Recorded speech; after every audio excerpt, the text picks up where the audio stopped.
হচ্ছে কুরবানির উৎসব। আমরা সকলেই জানি কুরবানি কিভাবে আসলো। কুরবানি হচ্ছে হযরত ইব্রাহিম আলাইহিস সালাতু ওয়াস সালামের একটি গুরুত্বপূর্ণ সুন্নাহ। হযরত ইব্রাহিম আলাইহিস সালাতু ওয়াস সালাম তাকে আল্লাহ রাব্বুল আলামিন অসংখ্যবার পরীক্ষা করেছেন, তিনি সকল পরীক্ষায় উত্তীর্ণ হয়েছেন। সুবহানাল্লাহ। তাকে আল্লাহ রাব্বুল আলামিন খলিলুল্লাহ উপাধি নামে খ্যাত করেছেন। সেই ইব্রাহিম আলাইহিস সালাতু ওয়াস সালামের একটি সন্তান বার্ধক্যকালে, বয়স্ককালে, বৃদ্ধকালে একটি সন্তান হয়। সেই সন্তান তাকে কুরবানি থেকে এই কুরবানি নামকরণ প্রথা চালু হয়।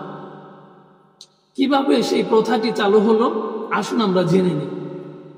হযরত ইব্রাহিম আলাইহিস সালাতু ওয়াস সালাম প্রায় স্বপ্নে যুগে দেখলেন তার প্রিয় বস্তুটাকে তিনি কুরবানি করছেন।